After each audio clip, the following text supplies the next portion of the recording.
So I think, yeah, it's just past 10 o'clock. So first of all, I'd like to give you a very warm welcome to this thought leadership session and taster session for all of our attending company representatives this morning. Yeah, this morning we'll be having a look at, creating the foundation of a robust business growth plan. Yeah, I will be joined by Naomi Timperley, who is an award-winning business growth and innovation expert and has many hats, and she will explain a little bit more about that in a second, about the many ways in which she has supported SMEs and companies over recent years. First of all, I just want to quickly introduce myself. My name is Richard McGuinness. I'm the Business Development Manager for Salford Business School, which is part of the University of Salford. I would just going to go into the next slide. So I'd love to introduce Naomi Timperley, a growth and innovation consultant, co-founder of Tech North Advocates, and also an honorary industry fellow and member of the Industry Advisory Board at the University of Salford. So Naomi, over to you to introduce yourself and explain a little bit more about what you do. Hi, good morning, everyone. So I wear a number of different hats, as you could probably tell. I am a growth and innovation consultant with a consultancy called GSI, which I run with a guy called Vikas Shah, who you may or may not have heard of. Essentially, with GSI, we are supporting businesses that want to scale up, and that might be that they want to get into new markets. It might be that they want to create new products and services, and we help them do that. The other part of what I do, and that's probably about 40 to 50%, is I am working with startups, very early stage startups, generally with university entrepreneurship programs, but also other type of like public sector funded programs, and have been delighted to have been involved with the Help to Grow management program as well over the last year, which has been fantastic. Thank you, Naomi. So yeah, I guess just give a very brief introduction to Salford Business School. So we are actually located, we have several campuses as a university, and the business school is actually located just maybe half a mile outside of the centre of Manchester, just by Salford Crescent. The university has a very applied and very real world approach when it comes to teaching and learning, and has very strong links with industry. I think this is something that we can very much see, with the alumni that have come out. Part of my job is to go out to meet a lot of companies and speak with them and get them involved and working with the university in many different ways. And it's always lovely to see so many University of Salford graduates that have gone out and become entrepreneurs, started their own businesses, and done lots of wonderful things.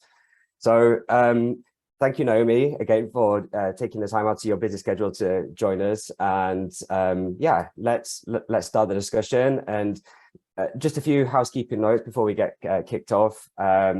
If you could please just keep your microphones on mute. This is set up as a meeting, so it is possible, I think, for you to unmute yourselves.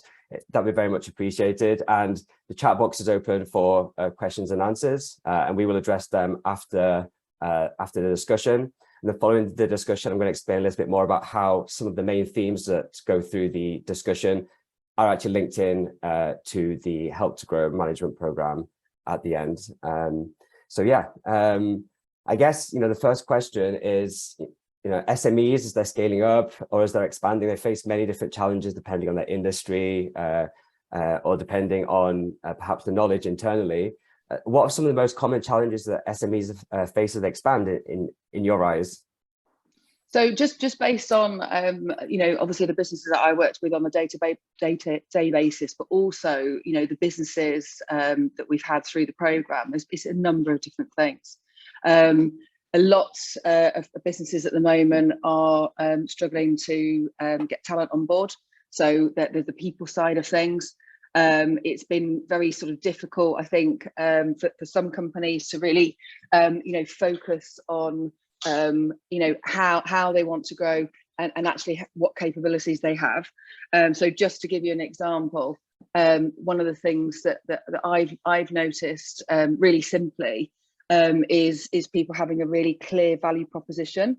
So being able to sort of articulate exactly what they do, how they add value to their customers. And on customers, another really big challenge, especially if businesses want to grow, is not only being able to get new customers, but being able to hold on to the ones that they've got and not being dependent too much on perhaps those bigger customers. So client dependence can be a really big problem. So if you've got like all your eggs in one basket, so to speak, and then suddenly that client goes from under your eyes, because they've perhaps got they've lost business themselves, or perhaps they have become reliant on something else, or they've lost situations change for them, or they've got a new business that they're working with. And I think just from the people that we've had on the program, there are a number of problems, but I would say the top ones are the growth is people, so staff and customers as well. That's been the key things, I think, for the Help to Grow that we've come across. And so what would you say, and perhaps this is a bit of a tough one, it's like asking your favorite band, but yeah, what is the most common mistake you see as SMEs make as they put together a business growth plan?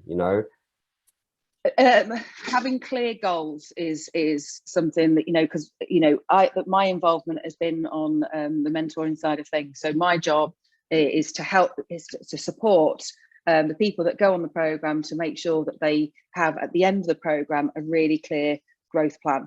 And it's just having really clear, tangible goals, being held accountable, but also making sure that you involve the whole team. And something again that was very common, a common theme in the cohorts that we've had, has been actually getting everybody on board, because it's not just one person that can decide or do everything. It's a collective. Okay, perfect. And so just kind of sticking on this point with the business growth plan, and kind of linking it into the strategy, how do you know if the strategy is right for you, the one that you have in place? How do you know if you're going down the right route? How do you know when to make changes and how? Yeah. What's your view on that? So just a couple of things. I think there's three key principles of any sort of business strategy. That's like goals and priorities, the choices that you make, and then you've also got the continuity. But what I would say, and a very sort of common theme is some of these things that you, especially if you're making quite big changes, is rather than making huge enormous changes, test it first. So very much, I'm a huge fan of design thinking. So if anyone doesn't know about it, I can share a couple of articles in the chat. So Google Ventures have this design sprint methodology, and what they do is all about testing things first. So making sure that you are involving your customers in these decisions that you're making as well, because you might make an assumption that you're making some changes to your business, and some of these changes may affect your customers. So if they are things that are going to affect your customers, you have to get your customers involved in that. And I think it's just being really, really clear and not trying to take on too many things first, but being, testing first. So testing the assumptions that you have about the things that you think that you should be doing. Another really clear thing actually from the people that we've had over the last cohorts is I have been absolutely gobsmacked about the businesses who have just been, going along and growing slowly, but growing, which is fantastic.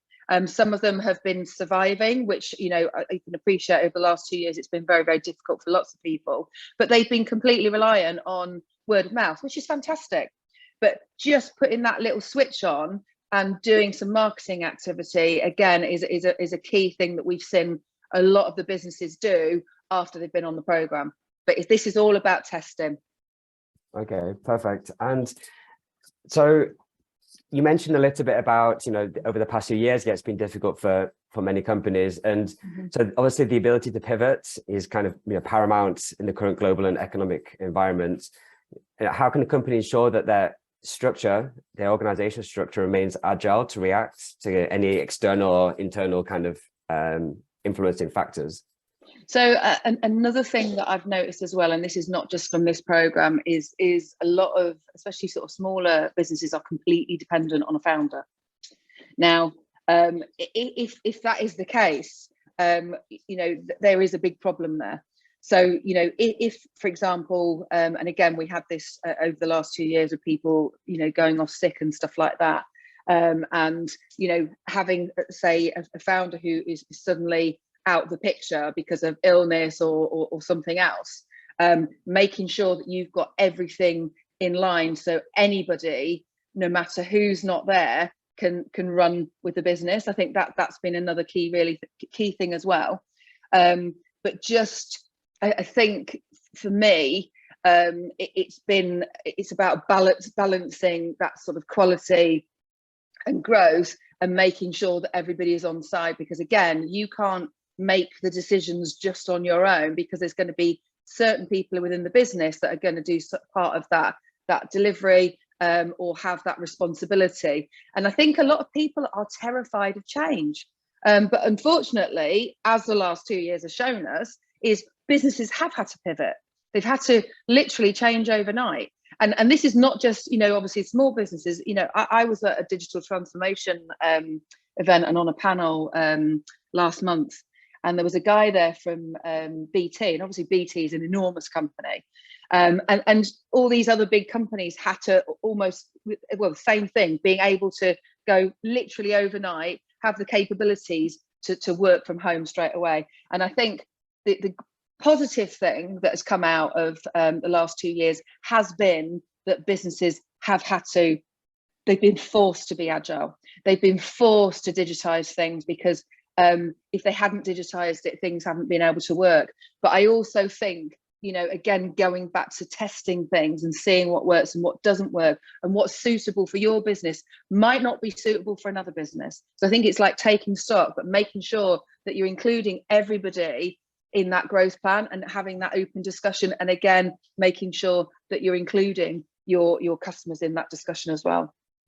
And so just kind of on a point that you mentioned there, you know, of course, as company expands, you know, you're the founder, this is your baby, this is your company.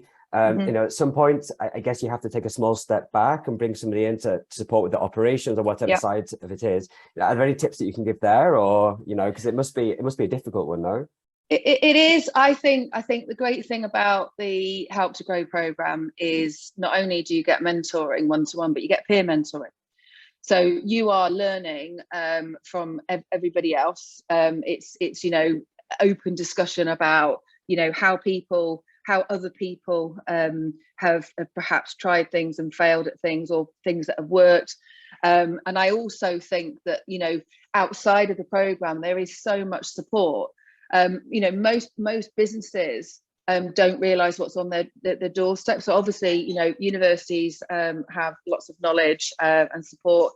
We're really lucky in Greater Manchester that we've got things like the Business Growth Hub, and it's really looking, I would say, at how learning from other people, and the peer mentoring is really, really valuable.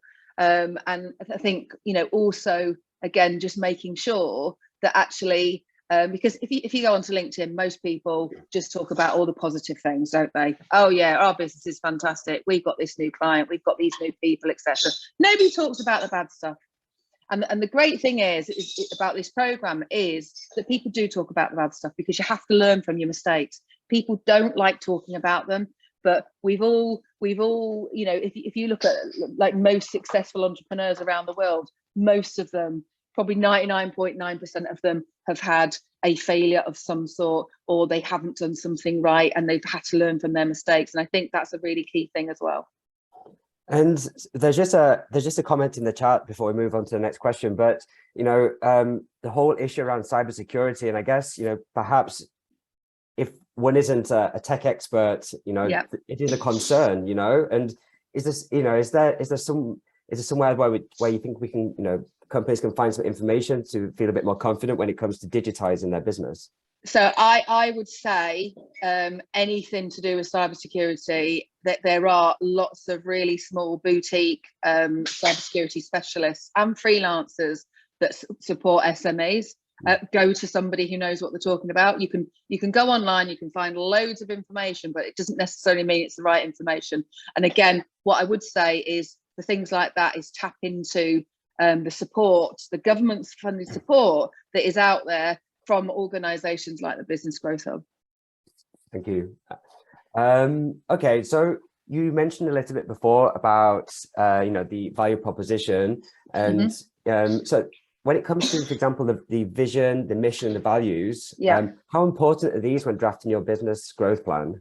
They're essential. And again, what's been really interesting is that, because I obviously speak to the other mentors, is that a lot of businesses think, oh, mission and vision, it's got to be some big corporate 2-page thing. It's not. The mission is what you do, how you do it, and who you serve. The vision is what's happening in the future. What do I want to be?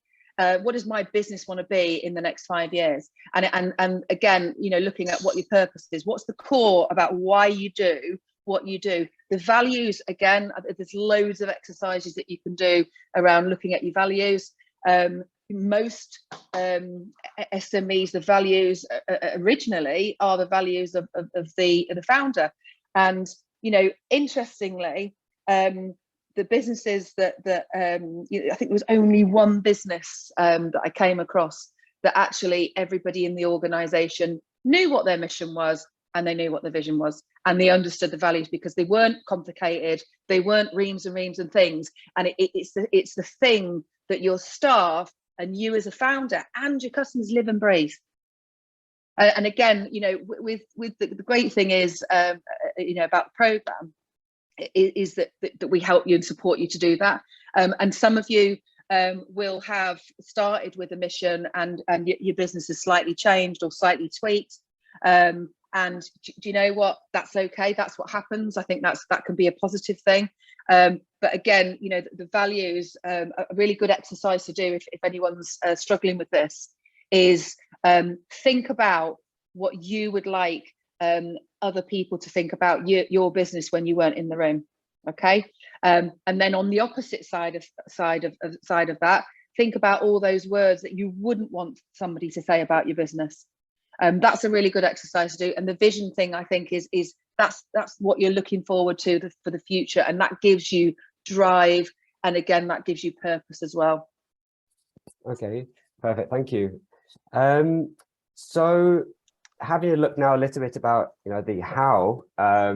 So what's the best approach when it comes to putting together a robust growth plan? Where do you start? And of course, you mentioned the value and the mission and the vision, but what are there any other key considerations that you would take into account as you're putting it together or starting?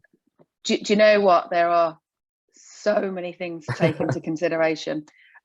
Just quickly, I just put in the Google Ventures methodology just in case anybody wanted to have a look at that. Yeah, there's loads of things to take in. I think really, the first thing you need to do, and again, when you're going on a program which gets you to think really deep into how you do things, and again, going right back down to basics and saying, okay, if we start with your value proposition, for example, if somebody wants to find you online, is it easy for them to find you?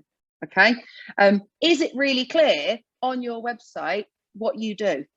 Is it clear in your messaging, in your marketing messaging? Or if, for example, you bumped into somebody at a networking event, can you say in one sentence exactly what you do? And I think sometimes it's about starting right back down to basics. It's looking at every part of the business. And this is the really interesting thing, because I've worked with so many different types of businesses. Like one of the current participants, he doesn't have his own business. He is a project manager in a really big business, and we know that actually some of the decisions that he would like to do and implement as part of the growth plan, he can't make those decisions. So actually what we've done is we brought in the CEO, we brought in the marketing, because the questions, it's about asking those questions. So for example, if if there is a really clear thing that's glaringly obvious about what you could do as part of your growth plan, and if it was really simply just marketing, you know, who's going to be responsible for doing that? Is it something that you have the capabilities in-house to do? Is it something that you would want to outsource? And actually, if it is something that you are outsourcing, again, making sure that actually, you know, somebody can speak with your tone of voice. You know, most people think, okay, well, what's the tone of voice? Well, that's how you want to come, as that's the personality of your business. And making sure that actually, you know, if you are going to be doing something, that everybody has a part to play and everybody's got a responsibility. So I think really it's about opening your eyes up and seeing what parts of the business that you think, and again, making sure that you're including everybody in this conversation, what parts of the business are the things that we need to change, or we need to adapt, or we need to invigorate. Because another really big thing that I've seen is fatigue. Fatigue in a business can be the death of a business. It can be, you know, the fact that actually you've lost your mojo. You've had, and again, this can be a founder. This can be the senior leadership team, and it's about looking, I suppose, outward but inward. And I think that the really interesting thing is when you're having things like peer mentoring and you're discussing how other people do things. I think there are some learnings there, but I think you need to look at every part of the business: people, customers, looking at the finance. So it's all well and good having like you know, really great ideas about how you're going to grow, but have you got the funding to be able to do that? Looking at the processes. So are your processes and operations working right? Looking at the risk associated to absolutely everything that you're doing. And then, you know, some things, some businesses can't just grow organically. Some businesses have to go because they've either done a strategic partnership with another organization, or they've done a strategic acquisition.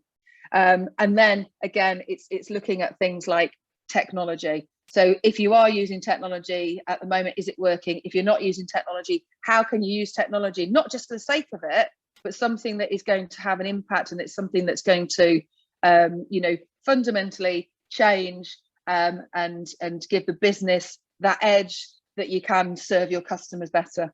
And again, you know, just going back to the customers, I think the customers are number one. So it's looking at, like, you know, if you are growing, are you putting the customer's needs and desires first? Because they can be your competitive advantage. Okay. So we have actually quite a follow-up question from what you've mentioned in the chat about, and yeah, it's in relation to the outbound kind of, I guess, business development activity. And, you know, is cold calling, emailing dead? Do you know what's really interesting? So I've got a colleague of mine who with GSI, and she's working with a business at the moment, right? And this guy is a techie. So he is a solo founder. He's just taken on a couple of members of staff over the last 12 months, and his business is growing. And he's working with her to do it. And he's absolutely terrified of picking the phone up. And I think because of email and everything else, people are. I don't think it is dead. But what I would say, and I'm putting myself in these shoes now, if somebody just rang me up out of the blue now and I didn't recognize the number, I probably wouldn't answer it. So it's about doing things in a slightly different way. And I think, you know, you've got like, yes, you've got the inbound, but I think there's other ways that you can do outbound as well. And again, just thinking about inbound customers, there are so many things you can do on the marketing side with a very low budget, actually, to bring those customers in. But yeah, I don't think that cold calling and emailing is dead, but I think there is a way that you should and could do it. I think, you know, certainly, and I'm going to ask everybody actually who's on this call, what happens when you connect with somebody on LinkedIn and the first thing they do is they try and sell you something? How does that make you feel? And that's an open question to all of you, because I know I don't like it, but I'm not everybody. So how does it make you feel? And then you've got to think, let's have a look. I always answer phones to salespeople as they could be, yeah, that's true. Yeah. Roles, I don't like it either. Again, what you've got to think about, and again, I think this is a really important thing, is you have to ask your customers, your current customers, but also new customers and your networks, how do they want to be sold to?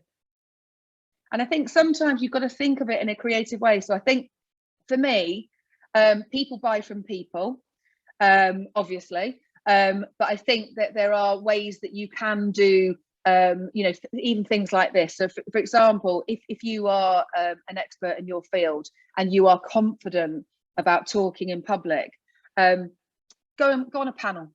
Go on a panel, and there's loads of ways that you can do that. Start writing about what you do. Look at opportunities for PR. You don't necessarily have to have a PR company to be able to get PR opportunities. Any of you on Twitter, there is something called this, and I'm gonna show you really quickly. It's called Journal Request. If you put it in the search bar and then click on latest, it will give you a whole stream of journalists, whether they are print, magazines, radio, TV, you name it, blogs, everything. You have to click on the latest, because if you just click on the other ones, it will just come up with old stuff.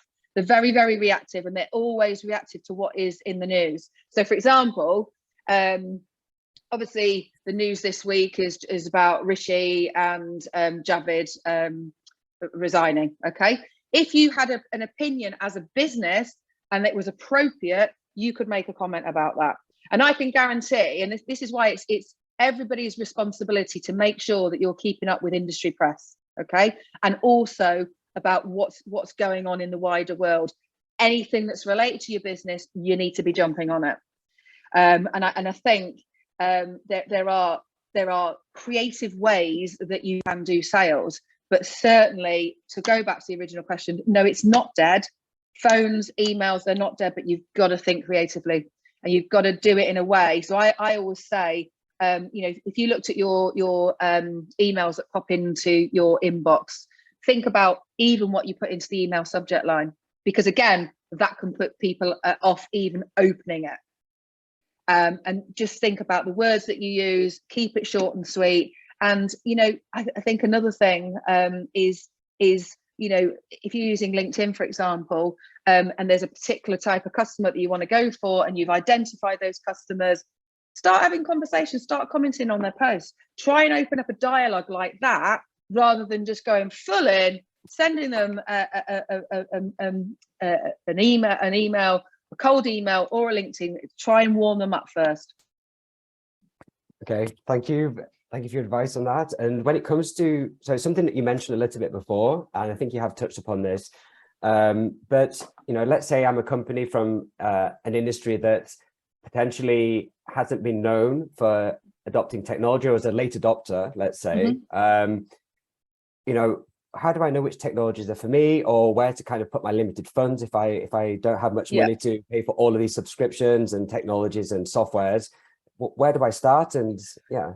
Okay, so I'm not sure if any of you are aware, but Help to Grow also have a digital offering, and you get I think you get a contribution of £5,000 from the government. Again, you need to check this, towards technology. And what they do, this is all about finding what's right for your business. And again, I think I would be looking at recommendations from other businesses that are in your sector and seeing what technology they use and testing it, making sure that you get the best value of money, but you get something not just for the sake of having technology, something that's going to work and serve the purpose that it's supposed to do, and something that is, you know, is not going to be out of date in the next 12 months. I think again there is loads and loads of support out there, and I think it's your responsibility to do your homework. It's very similar to like going to buy a car or buy a house.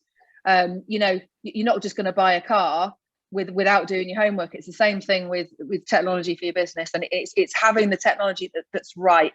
I think one thing, and I think this is something you've got to think about. So one of the people that we had was a construction company that I was working with on the Help to Grow program last year.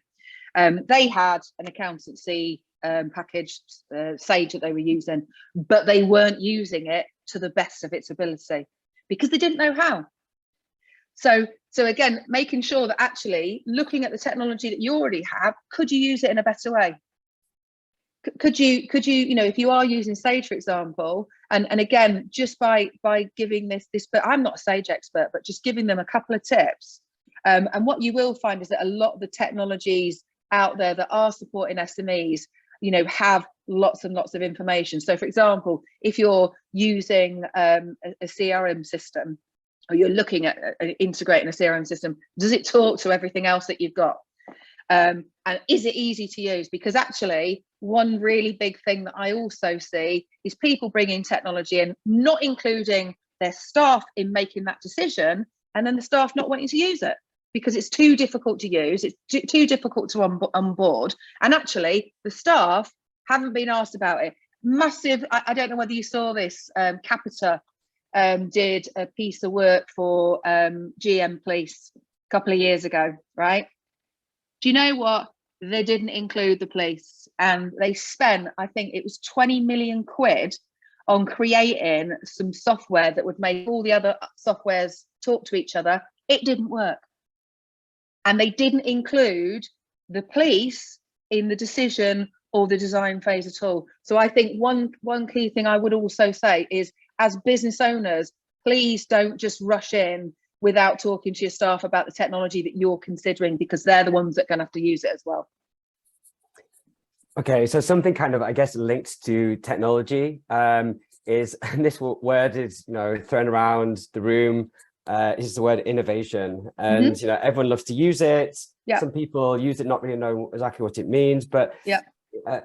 So what are the different forms that innovation can take, and, how really is it important to a company's growth? Do you know what, right? If you look at what yes, the word innovation is thrown around. Have a look at that, and please, we will follow up, and I'll get Richard to share this, because I've just put in the Google Ventures methodology, right? That is innovation is essentially coming up with new ideas to either solve a problem or make something work better. Okay, and one mistake that I see again as well, and this is why more and more businesses are using this methodology. Is it okay if I just share my screen really quickly? Yeah, go for it. Right, so let me just share my screen quickly. I'm going to just share something with you. So this is Google Ventures methodology. If you can see here, look, most people go idea, build it, spend a load of money, launch it, and then they learn. What this is, it's idea, learn, and then when you've learned and you've tested, you then build it. It's like cutting out all of these things, and actually it's really simple. It's about that, there's loads of information, but it's basically looking, okay, what is the problem that we want to solve? Okay, being really clear, and actually it might be that you have to do this several times, but what problem do we want to solve? Okay, then looking at that problem, why do we want to solve it? Are you making assumptions that you think, okay, we want to solve this problem because, so let's just, for example, I've got this mug here, right? And let's just say I'm making the assumption that actually I think it would look better if we remove the handle. Okay, but I'm not going to talk to my customers. I'm just going to remove the handle, and then said customer then buys the cup of the coffee without using the thing, and their hands get hot and they don't want to hold it. Okay, so this is also about looking at what the problem is, who's the buyer persona that you're solving the problem for. So again, it might be that you've got a certain type of customer that you're particularly, and it might be an internal thing. So who in the business, if for example the problem's got to do with accounts team needs to be part of this process, and it's about setting the stage, it's about finding the right challenge, and you can, this is like the 5-day one, but you can actually do this in 2 hours. It's about why, looking at what the why is. It's about understanding the problem.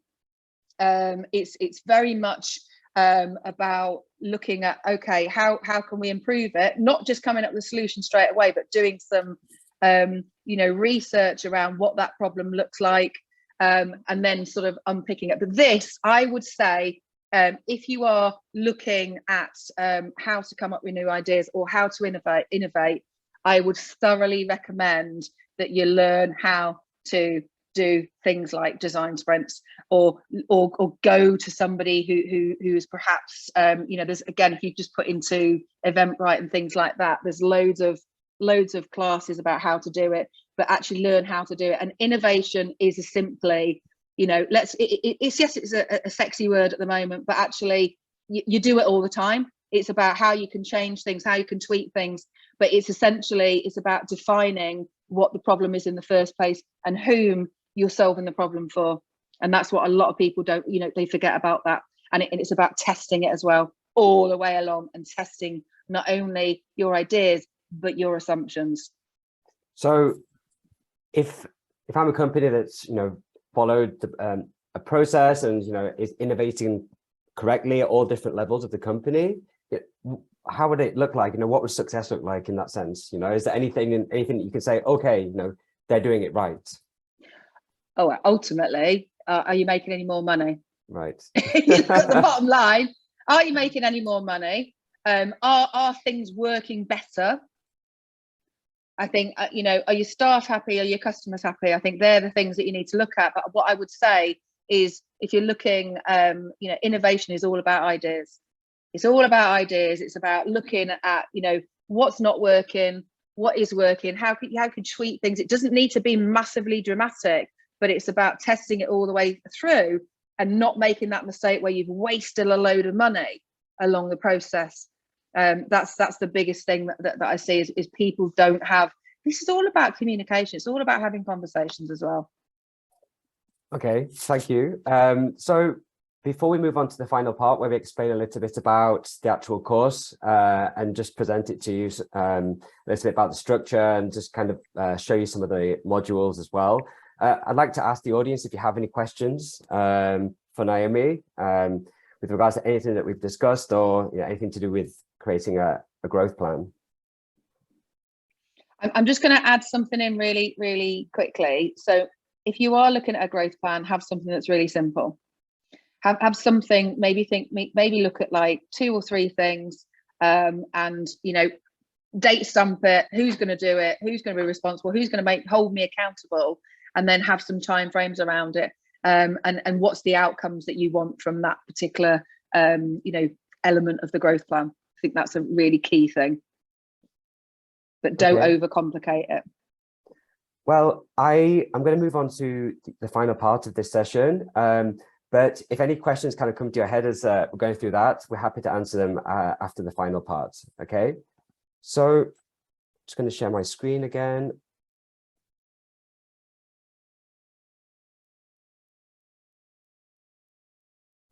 Just one of the questions that I've just seen. So we're talking today about Help to Grow management program.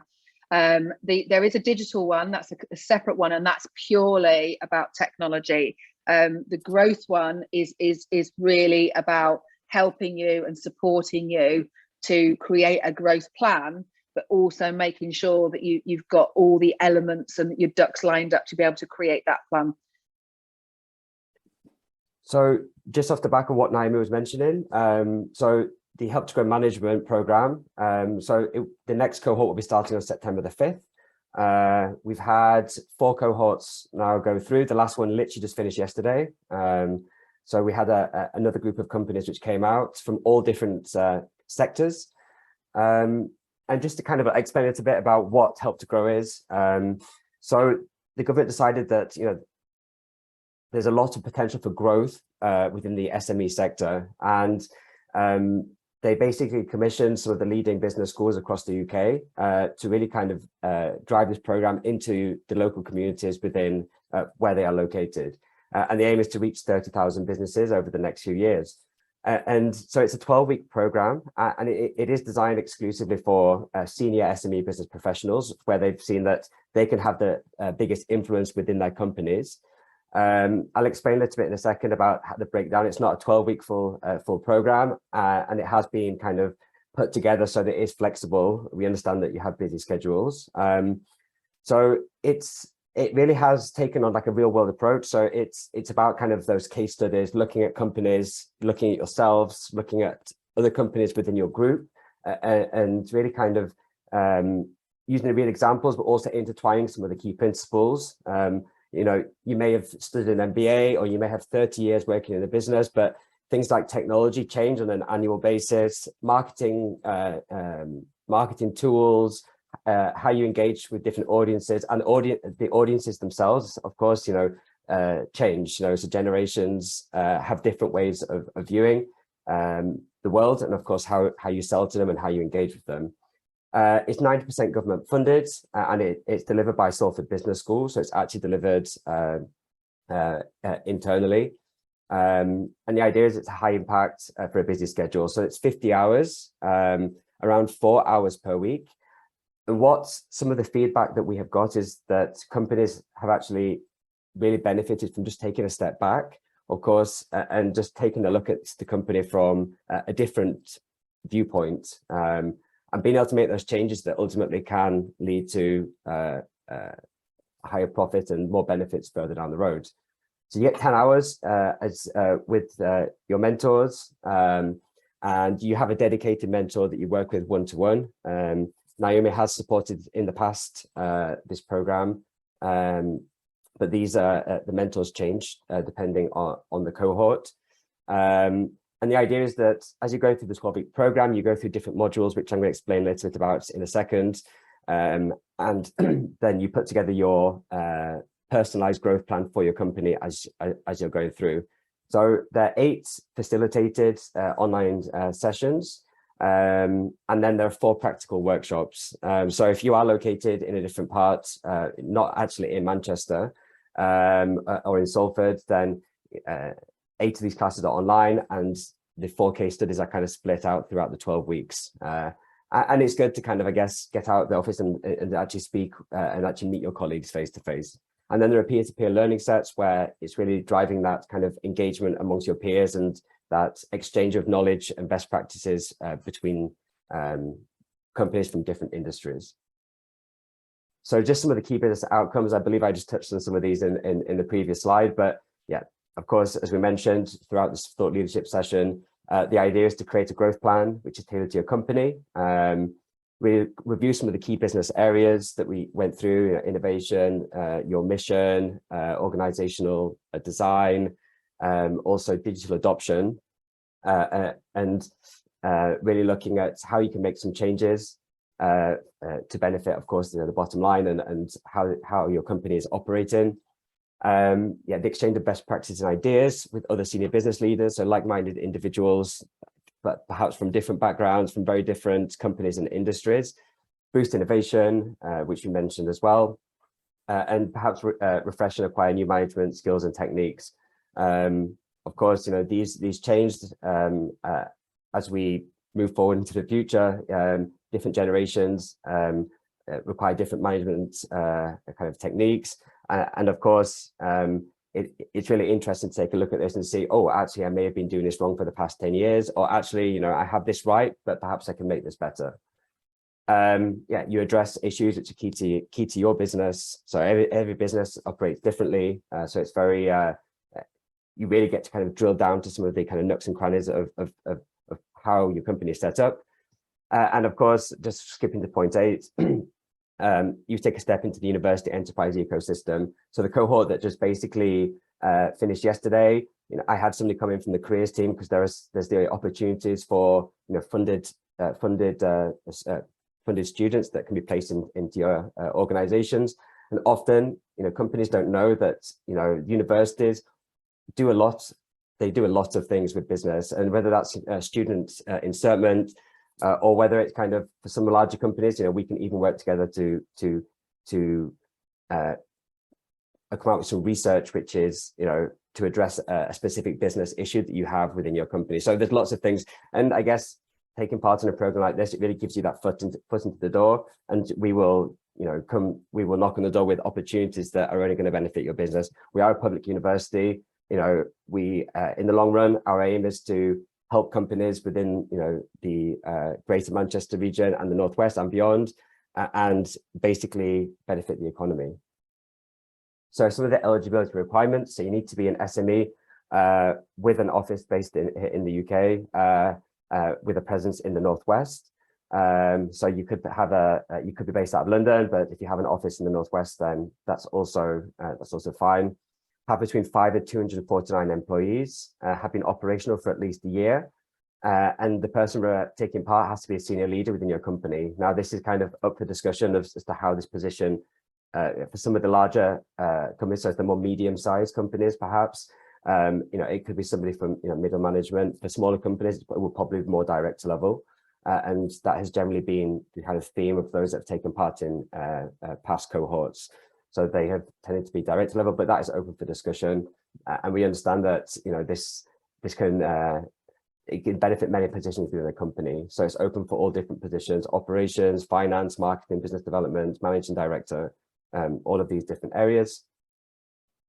Just some idea of some of the past industry sectors. We have literally had every type of company you can imagine. We've had manufacturing, construction, we've had transport companies, cake companies, safe making companies. We've even had hospitality as well take part, education and training.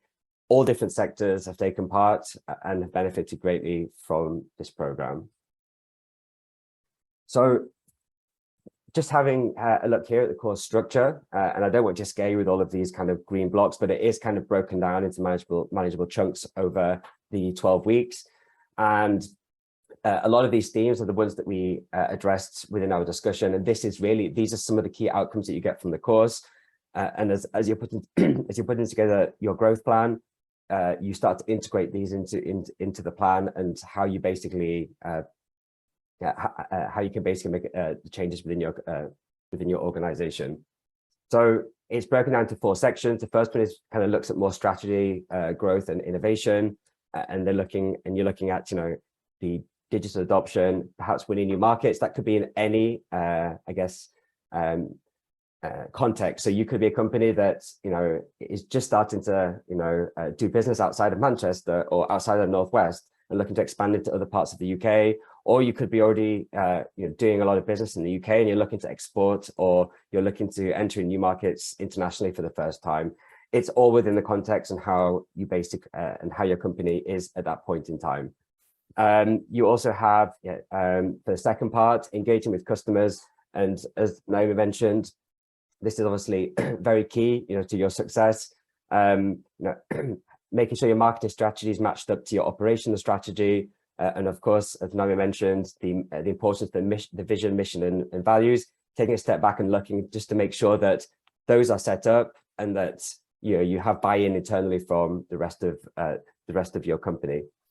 Part 3 looks at kind of the organizational structure. So how are you engaging with your employees? Do you have a high turnover? Is there some way that you can make sure that you're keeping them engaged with you and your company? And how can you as a leader, either within your team or as the company as a whole, how can you lead that change? How can you structure your company also to make sure that it is performing optimally as well? And finally, the part that looks more at the kind of efficient operations, the finance, and then module 12, which is the one that actually just finished yesterday in the current cohort. We have a cat. It's implementing your growth plan. So at that point, you will have put together your growth plan. And it's all about, okay, then how am I going to put this into force now? So just really quickly, I want to go through a couple of case studies. And basically all I want to highlight here is that, you have one company, which is, the smallest number that we can accept on the program, 5 employees, relatively new, operational for 8 years, very niche in its sense that the work it does with acoustics and based in the centre of Manchester. And this is basically her outcome. She said, they've created a growth plan that's going to go, that's going to support them going forward, and that she really saw that it was of great value to her. And then basically a different company, completely different profile outside of the centre of Manchester. So it's based in in Holmfirth. 32 employees, operational for 31 years. So completely different profile. Might actually be a family business that's kind of been passed through, and they've also looking at how to implement technology, and they've seen the value of it. So just wanted to highlight that different companies, different industries, different sizes, and they've all got something out of it that is unique to them.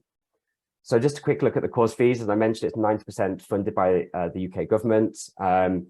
So the original cost was £7,500, and the final amount is £750. And if you're a company with 5 to 9 employees, you're allowed 1 person on the programme due to the high level of government funding. And then if you have between 10 and 249 employees, you are allowed 2 people to participate on the programme. And that could either be 2 directors or 2 managing partners, or it could be a managing partner and somebody who runs the marketing or the business development. You decide where you think you can get the most value out of that for your company or organization. So I'm just going to drop in the chat, but if you would like to get involved in the September 5th start, you can find on the website, and there's also in the yellow drop down part, you can actually see the dates of the different courses. They'll be on a Monday next for the September 5th start. And you can find also some other nice case studies on there as well. There's a video of one of the past cohorts, and you can just read a little bit more about the program. But I'm just going to drop really quickly in the chat as well the information so that you have it. I can find my Explorer. Here we go. So the first one here is the registration link, and then the second one here is the link where you can also find some bit more information and also the dates about the start of the program. And I will follow up with this also with the recording so that you can look back over it if there's anything that you want to discuss. And yes, I will be sharing the slides, and I will share. So I'm just going through the chats now. So I will share the recording, and I'll also share the slides. The mentors are actually they're business growth professionals, and they come from a group of mentors which are engaged nationally to take part in the program, and they all have lots of experience working with SMEs with different industries. And what we try to do is we try to look at the experience that they've had in different sectors and make that match so that they can give you the more bespoke advice depending on that industry. So I guess just before I'm going to stop sharing my screen again, I would just like to ask if you have any questions whilst we're here online, whether it's for Naomi or whether it's for myself. And yeah, we have a couple of minutes left before we need to finish.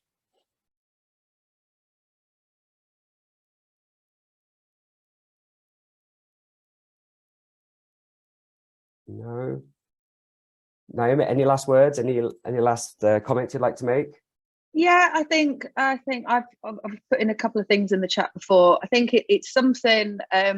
What's interesting with this program is it takes you out of your comfort zone. It gets you to think about the business, and there are so many different types of businesses. So, for example, I'm just seeing in the chat now, someone just put, "I run a local roofing company. How can this course help me?" We've had loads of construction companies on the program. Again, I think what you need to ask yourself is if you want to grow your business, because this is specifically about growing your business. So my question to you is yeah, the course can give you the tools and the methodologies to help you grow a business. But I think it's about asking yourself if that's what you want to do. But we've certainly had a very high proportion, actually. I think if we looked at the stats, Richard, you showed me yesterday, I think construction's #1. Yeah, no, it is. And, they've come from all different sectors, whether it's like a company working, we've actually had roofing companies on the program before. I think one based out of Ashton. And we've had, companies which are dealing with the most obscure parts of a construction site, whether that's windows or whether that's the materials or transport. They've all got something out of it. And I get what you say. You say I'm a roofer, not a businessman. I totally get that. And actually, the people that we had on the construction from the construction side of things, we've had a mix of people that have felt exactly the same. And I think the question that you need to ask yourself is if you do want to grow, this is a course that will give you all the foundations. But again, I think it's something that you can't always do solo. So you've got to have things in place, perhaps. So you know, loads of information. Have a look at the website. Somebody, Morag, you wanted to say something? Yeah, go for it. I think I need to unmute you. There we go.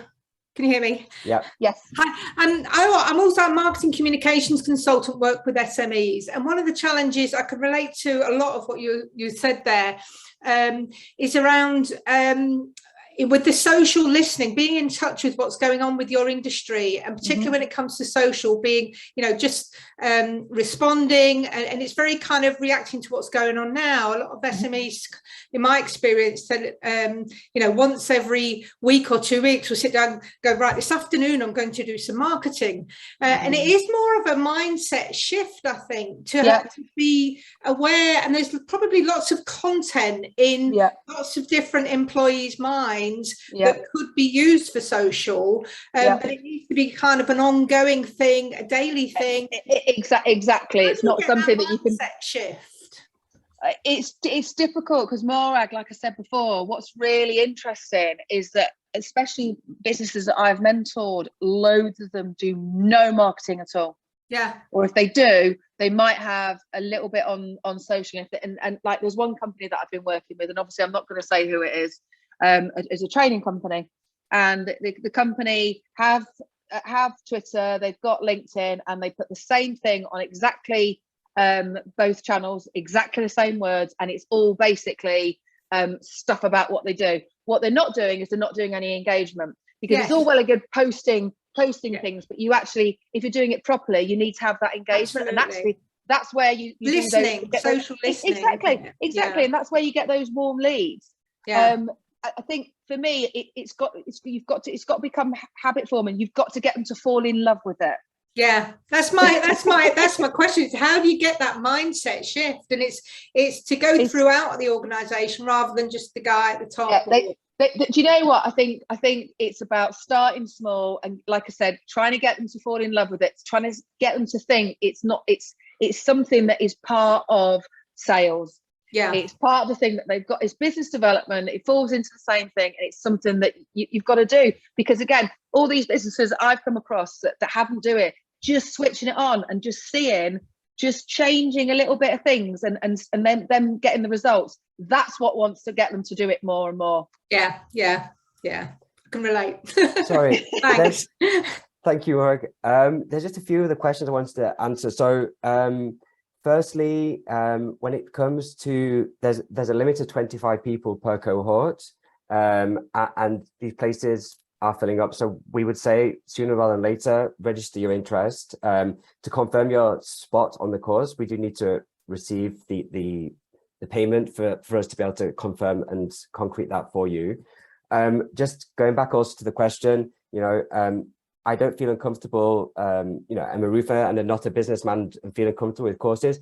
Hey, you know, this basically, you know, there's going to be the content there is to support you, and it's not a pretentious, you know, atmosphere. Everybody has, you know, gone through different industries. They have from different walks of life, from different, you know, from different areas, different companies, different industries.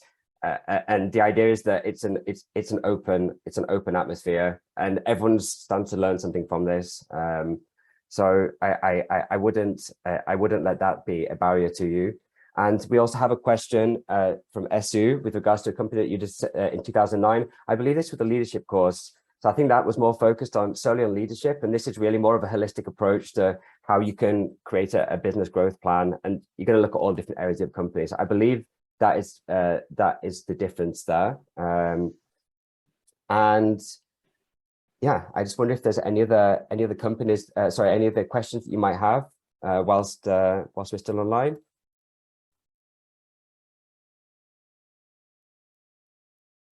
No. Naomi, thank you so much. Thank you. It's a pleasure. Lovely to see you again as well. And thank you everybody for attending. It's been a pleasure. And any questions you have, you can follow up with an email after with me, and I'm happy to have a personalized chat over the phone, or we can set up 10 minutes on Teams, whatever. Yeah, we hope you get involved. So thank you very much, and yeah, wishing you a lovely day. All right. Take Thank care, you, Naomi. everyone. Bye-bye. Bye. Bye.